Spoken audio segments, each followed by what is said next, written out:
Okay, so what you want to do once you get your basic pattern pieces printed out, the small flower here is about 9 inches.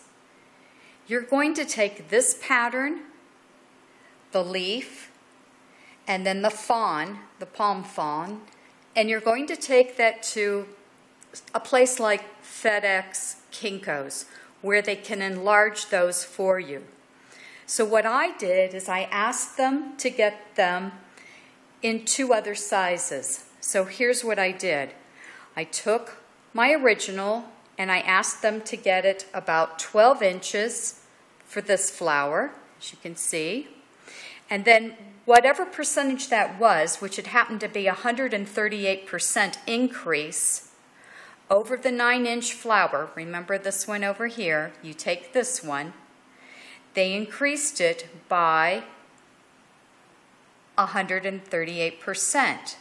They left the same percentage on the machine and they went ahead and increased the leaf by 138%. And the same thing with this palm fawn. They increased it by 138%. So the ratios are correct for this medium-sized flower. All I was concerned about was getting the flower to be about 3 inches larger than my original. So this flower is about 12 inches. Then they did the same thing for my larger flower. I wanted it to be about 15 inches.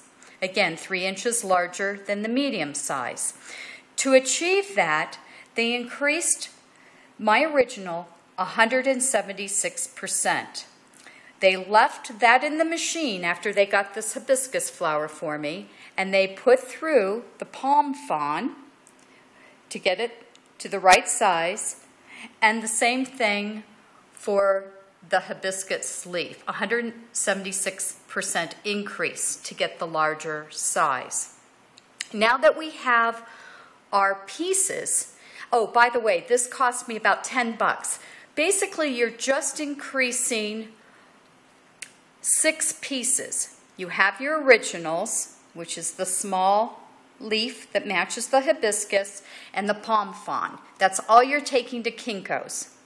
Then you're just going to have them increase. For the medium size, there's 1, 2, 3 pieces in medium, and then your large size, 1, 2, and 3. So you're asking them to increase 6 items for you.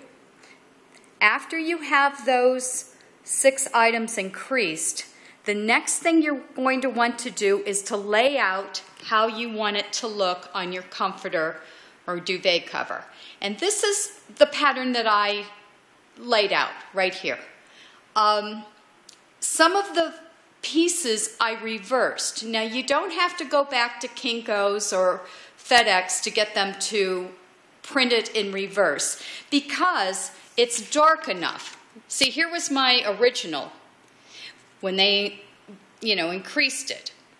But I wanted to use it this direction. And all you have to do is flip it over, put it up next to a window.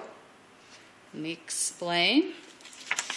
Like this, and then trace it from the side that you want. That's all you have to do. So you don't have to pay to have it copied in reverse. You can just find the lines, especially since I like to use a fine point Sharpie marker to do this.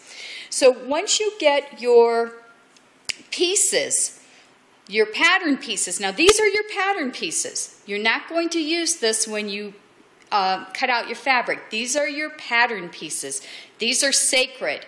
You're going to keep these in a large envelope for later if you ever want to use them. The next thing you're going to do is you're going to start tracing out, and here's your freezer paper. Shiny side, see that? And you're going to start doing that. I've already done it to make this simple, but what you want to do is make sure that you've got a piece going each direction that lines up with your pattern. So mine all do. You just want to make sure you have it going the right way. Remember, we reversed this leaf, so you want to make sure that you have all your freezer paper traced out in the direction that you need.